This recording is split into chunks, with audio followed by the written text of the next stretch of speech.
Breaking now at noon, the seat of America's top health official is filled. The new developments just coming in. Plus, the latest numbers on inflation, where the economy stands, and what prices on the shelves look like. This is News 3 Now at noon. Thanks for joining us. I'm Josh Breiter. We start with that breaking news at noon. Robert F. Kennedy Jr. is confirmed as the new Secretary of Health and Human Services after a tight 52-48 Senate vote. The decision fell mostly along party lines, with Republican Senator Mitch McConnell joining Democrats in opposition, citing concerns over Kennedy's vaccine record.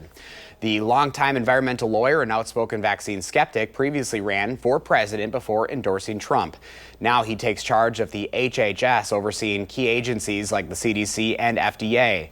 His tenure is expected to spark intense debate over public health policies. Continuing coverage now on a missing 16-year-old girl from Beaver Dam. An Amber Alert for 16-year-old Sophia Franklin is extended to Missouri. Authorities believe Franklin, who is 3 months pregnant, is traveling south with 40-year-old Gary Day, the father of her unborn child. Day, who is from Arkansas, is facing multiple charges, including child enticement and abduction. He was last seen outside Franklin's Wisconsin home on February 3rd. Police believe they're in a 2014 Buick LaCrosse with Arkansas plates BBR20L or Pennsylvania plates KGW5186. Franklin's family is pleading for her safe return. If you see them, call 911. Right now, a Milwaukee police officer is recovering in the hospital from a shooting. The gunman who shot the officer is dead. This all happened just before noon Wednesday on the city's west side. Police say the suspect fired shots in the air with a semi-automatic rifle. Officers told the suspect to drop the gun, and they say the gunman then fired at the officers. The suspect hit a 34-year-old officer twice. A 37-year-old officer fired back, hitting and killing the shooter. That officer is currently on administrative leave. Both officers involved in that have been with the department for 8 years. Well, today we are digging out from one storm with another one on the way. First Four meteorologist Blaze Keller has your certified most accurate forecast where the sun is shining outside today, Blaze. That's right. I mean, it's beautiful. You know, we are able to get out and enjoy that snow. Snow lovers are probably rejoicing at the fact that, you know, we finally have snow on the ground after a very dry January. And now we're getting ready for yet another snowstorm. So we've got an alert day for your Friday into Saturday. Once again, expecting anywhere between 3 to 6 inches of snow across most of our coverage area, if not a lot of southern Wisconsin. I was just editing this earlier with some of the data, but we're going to hold off on posting this until later this afternoon on social media because, again, not only is the first snow map that you see the one that kind of stays in circulation, but I want to see what afternoon upper air data says because this system is coming out of the south. It's probably going to bring in a little bit more moisture, adding to that chance for wet, heavy snow. So we're going to hold off on just posting this a little bit, mull over the data. But as I mentioned, a lot of southern Wisconsin could pick up an additional 3 to 6 inches of snow closer to Lake Michigan, upwards of that 6 to 9 inches of snow. Future track for both the European model and the GFS showing a very similar kind of setup as we go into your Valentine's Day evening.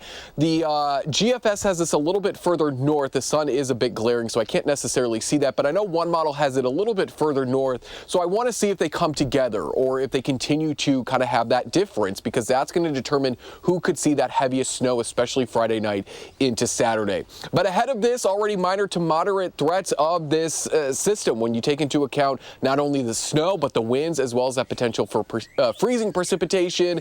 You can see a lot of our coverage area underneath that minor threat. A lot of Wisconsin, really, with pockets of that moderate threat in the orange. We are looking at a pretty quiet day today, so you can get ready. You can get the gas for the snow plow. You can just take a break from shoveling if you're still doing that and get ready for that next round of snow set to arrive tomorrow afternoon. We are going to talk more in depth about that system in the full forecast. All right, Blaze, we'll see you in a few minutes. Thank you. McFarland Fire and Rescue is using the weather to train crews in ice rescues. They held an all-day ice rescue technician course. Each firefighter in the department is trained to the technician level to help those who have fallen through the ice. Officials with the department ask that people be safe on the ice and monitor ice conditions. And remember, no ice is 100% safe to be on.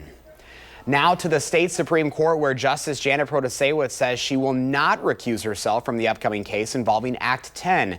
The act is the 2011 law that took away collective bargaining rights from most public workers. Republicans called on Protasewicz to step aside because of her involvement with the law. She took part in protests against Act 10 when it went into effect and signed a petition to recall former Governor Scott Walker, who signed it into law. Conservative Justice Brian Hagedorn recused himself from the case due to being part of writing Act 10. The state Supreme Court is currently in the middle of a separate case also related to Act 10. This case involves nurses at UW Hospital. The justices have to decide whether the nurses are among those employees who cannot collectively bargain. The nurses union argues the hospital functions like a private entity. The hospital is pushing back. This organization operates just like St. Mary's, just like Meritor. It is a multi-state entity with clinics and hospitals and employees in Illinois. The whole point of creating the authority was to make them able to compete with private entities. And now we're presented with this interpretation of what happened in Act 10 that everyone knows is not what happened. And we're asked to accept that as reality. Well, you know what happened to the emperor in the emperor's new clothes. This is one of the major union cases we will see before the court rules on Act 10 in its entirety. Well, if you're buying chocolates for Valentine's Day, get ready to pay more. It's not just inflation raising prices. Much of the world's cocoa comes from Africa, where major storms and a plant disease is leading to a massive drop in cocoa supply. That's making prices skyrocket. One analyst says the kind of chocolate plays a role in the price you'll pay. So we're going to see those prices go up more for the pure chocolate, I would say, versus the milk chocolate products that have other ingredients mixed in. We've had production declines globally for the last 3 crop years. Experts don't expect prices to come down anytime soon. Still ahead for us on a Thursday afternoon, how much inflation is on the rise, plus what popular craft stores closing hundreds of locations. You're watching News 3 Now at noon. Moving forward.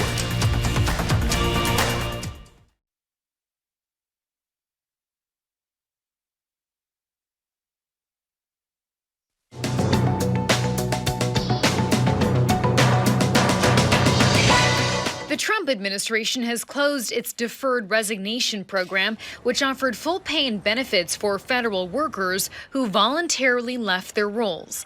The announcement came after a federal judge in Massachusetts lifted his order pausing the program, a decision White House officials said it was pleased with. The White House says tens of thousands of the nation's roughly 2 million federal civilian employees signed up for the program.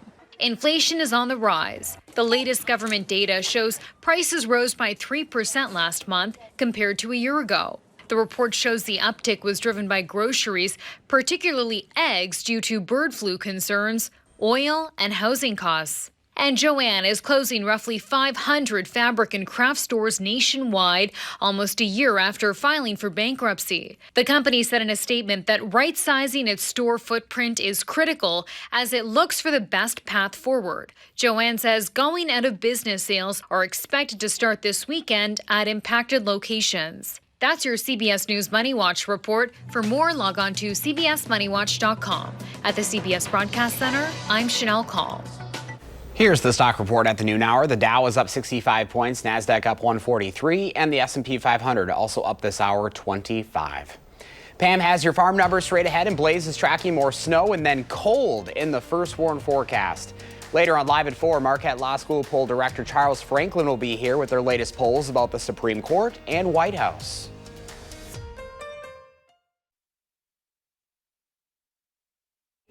Welcome back. Let's check in now with Pam Yankee from the Midwest Farm Report. I would imagine farmers got to be loving finally getting some moisture on the ground, Pam. Yeah, no kidding. And in just a minute here, Josh, I'm going to have one of the folks from the Wisconsin Snowmobile Association in my Radio Ranch studio, because they're another group that's applauding the fact that they finally got a base that they can roll on. A lot of Wisconsin farmers initially applauding Governor Evers' latest announcement on $80 million more he'd like to flux into Wisconsin agriculture in his 2025-2027 proposed executive budget. Now, it's all tentative, but I thought I'd share a couple bullet points with you that might help our Wisconsin farmers stay engaged in the process. First off is the creation of a brand new pilot program they're calling Daring for short. Dairy Agriculture Resilience Investment Now Grant. $1.5 million that would go basically towards farms investing in their own infrastructure, IT upgrades, milking equipment, milk processing equipment. None of that stuff's cheap, and this money would help them offset some of those costs. We'll see how far it goes.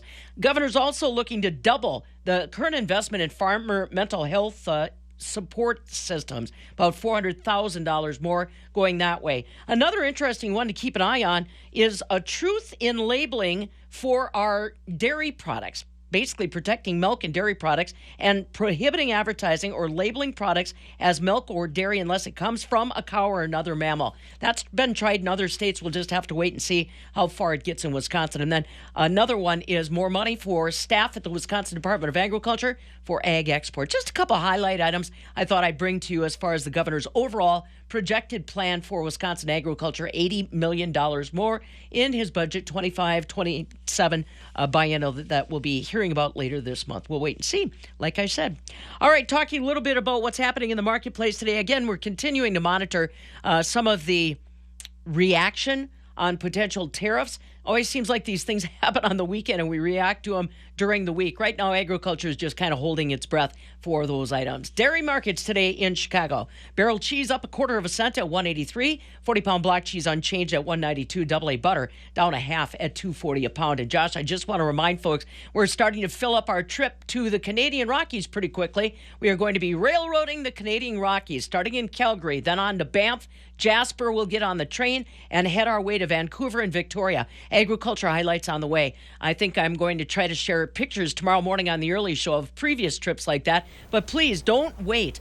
You may see July 26th and say, I got plenty of time. But the way our system works, Josh, is we need all of our reservations in probably within the next 30 days. So if people are thinking about that trip coming up July 26th through the 4th of August, try to at least investigate it. If you need a brochure, you can contact me or the folks at Holiday Vacations. We've already got 50% of the trip booked, so I'm just trying to make sure those interested have fair warning. That's always been one of the bucket list items. I've never been on a train like that before, so that sounds like a good time, Pam. It's definitely different. It's All different. right. Yeah, for train lovers, they love it. Yep. Love it. Different, but I'd love to have it, people. All right, Pam, good to see you this afternoon. See you later. Let's get to your certified most accurate forecast now with meteorologist Blaze Keller. Hi, Blaze. Hello. We've got a couple of alert days in the forecast, not only for snow, but also for the dangerous cold that follows it. We've got a snowpack on the ground now, and when you've got snow, especially fresh snow, it is going to be cold. And this second system that's set to arrive Valentine's Day night through your Saturday is then going to pull down that cold as we start off next week. High pressure is going to keep us quiet today. Again, it is going to be cold. And then as we look ahead into your Friday, clouds are going to start to increase with that snow beginning in the afternoon, but a lot of that is going to be overnight into your Saturday. And then Saturday, that low pressure system is going to move on through. And as it does, we'll also see some pull down flurries as we go into your Sunday. Still dealing with that cloud cover, maybe an additional 1/4 to 1/2 inch of snow as we look to end the weekend, but then that cooler air is going to be coming on down. Southerly winds out ahead of this system are going to help boost our temperatures. Yesterday, we were more or less in those teens, so we had more of that dry, fluffy snow. This time around, our temperatures are going to climb into those 20s and kind of flirt with the low 30s, which is going to allow more of that moisture to stay in the atmosphere. So this is going to be probably leaning more of that wet, heavy snow versus that fluffy snow that we saw yesterday. Also want to make mention, even as we go into your Friday afternoon, winds are going to be off of Lake Michigan. So further north and west Friday afternoon, more of that lake effect snow is going to be impacting us. As this system pulls its way through the Midwest, those winds are still going to be off the lake as we go overnight into your Saturday.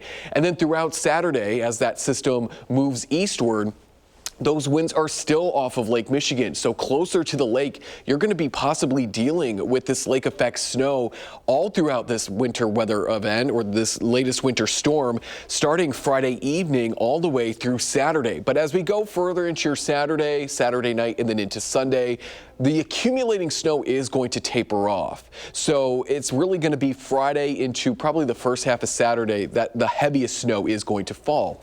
As I mentioned, though, temperatures are going to be warmer colder than what we were just dealing with that fluffy snow yesterday. So there's going to be more moisture in the atmosphere for this system to play with, which is going to allow more of those bigger, wet, heavy snowflakes to fall.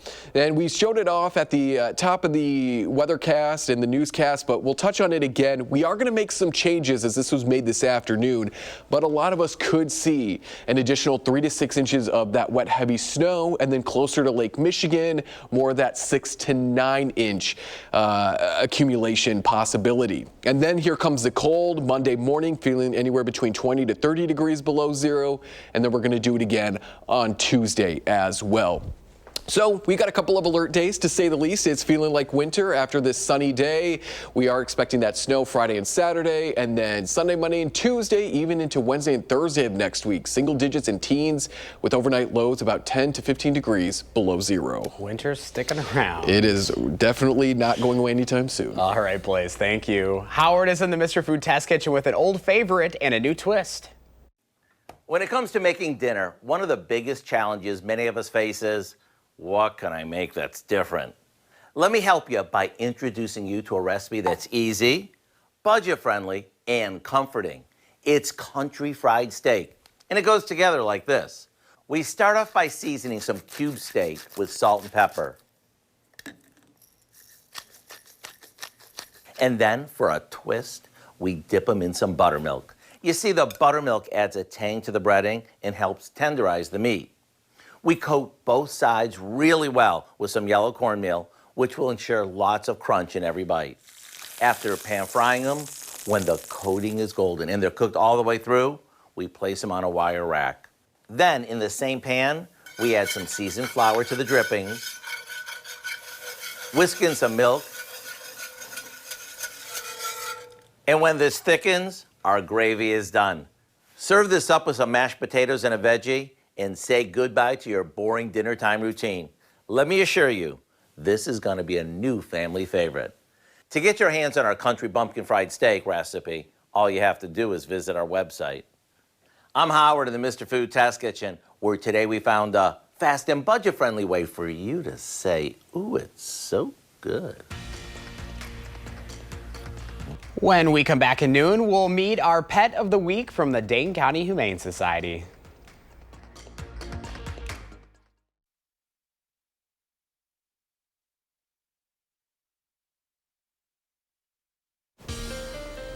Time for Potentially Yours here on a Thursday afternoon. We have not one, but two special guests. We have Amy and Kelsey joining us with our pet of the week. Hi, guys. Hello. So who do we have here? This is Sunny. So he's a very handsome adult cat. He came to us last week from a hoarding situation that had about 100 cats or more in it. And the Humane Society took in 43 of them. So super happy. I can hear him purring. I was going to say, he's got the paws going yes, too. He's making the, biscuits is what they call. In your time knowing Sunny, what is his personality like for somebody who's looking for an older cat? So he's very friendly. He does like to sit on your lap. He does like to give hugs. So he's very excited to have a human that he can call his very own. How, we've shown off in the past a few younger pets, but obviously the older pets need love.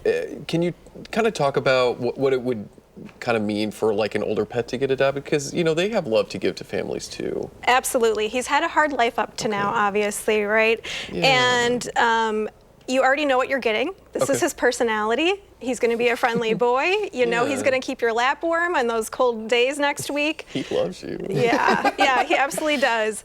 And he's going to have a little bit of a harder time finding a home, we know, because he tested positive for feline leukemia, which is an immune disease, and it's not transferable to humans, but it does mean he needs to be an only cat or go to a house that knows they already have feline leukemia in it. So we already know we're limiting the homes he can go to.